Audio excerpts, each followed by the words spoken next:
economy going in the right direction, no new taxes on the people in the upcoming budget, and Jamaica and the region preparing for a disruption in trade in light of new U.S. trade policies. You're watching Jamaica House Weekly. I'm Jabertha Atkinson. Welcome.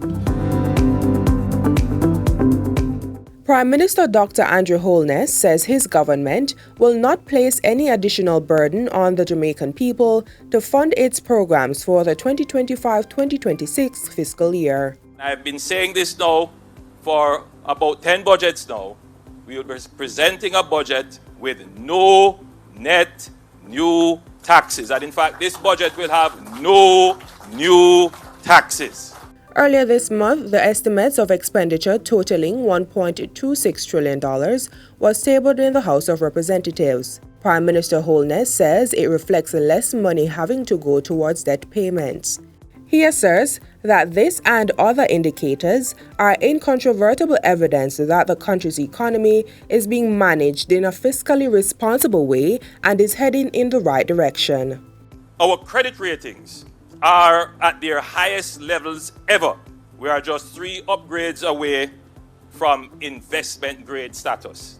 After 57 consecutive years of deficits since 1966, we have achieved a balance of payment surplus on our current account for the past 2 fiscal years. Our net international reserves reached a record high of $5.6 billion at the close of 2025. That's the highest it has ever been, $5.6 billion. Which other direction do you want the country to go? Dr. Holness was speaking last Tuesday at the groundbreaking ceremony for the expansion of Grand Palladium Hotels and Resorts in Hanover. This will add more than 948 new rooms and create an estimated 1,500 direct jobs and up to 5,700 indirect job opportunities across related industries. In welcoming the Palladium Group's plan to also build 550 accommodations for its workers, the Prime Minister declared that his administration was laying the foundation for a future where tourism in Jamaica was more inclusive, sustainable, and innovative than ever before. Meaning that we build resorts which it would appear that when you step off the main road and into the resort, you're in a different world. That's not the kind of tourism that we want. The entire Jamaica should look like a resort. No, it's not 2 Jamaicas, it's 1 Jamaica. And we intend to build out 1 Jamaica infrastructure that is world class for everyone. Addressing recent issues related to the status of workers, their compensation, and conditions of work, the Prime Minister says he instructed Tourism Minister Edmund Bartlett to engage the hotel sector on these matters.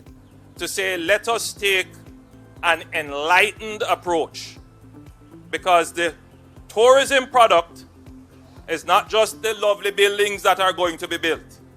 And in the budget, either myself or Minister Bartlett will make certain announcements.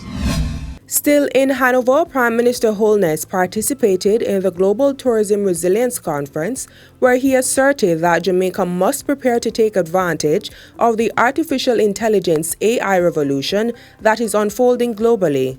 We are in quite good a position, I believe, to take advantage of the benefits of artificial intelligence.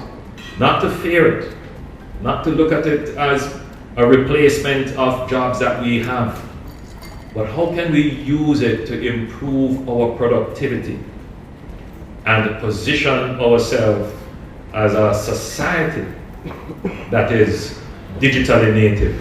Dr. Holness was speaking on the theme, Building Tourism Resilience Through Digital Transformation. He underscored the importance of diversifying the island's economy to be more resilient. That is what we are trying to do in Jamaica, to build out the digital infrastructure to allow us to continue with business, to continue to serve the needs of economies, not just ours, but globally, even when there are global shocks. Prime Minister Dr. Andrew Holness was among regional leaders discussing ways to maneuver changes in the United States trade policy last week. He was in Barbados for the 48th regular meeting of the Conference of Heads of Government of CARICOM. Addressing a press briefing post-conference on Friday, Dr. Holness said the leaders would be conducting a detailed review of CARICOM's trade arrangements with the U.S. to guide the way forward. We hope that in another 3 or 4 months we will have a document which will give us a policy direction and give advice and support to the governments of the region as to how to treat with any potential change that may happen in U.S. foreign policy.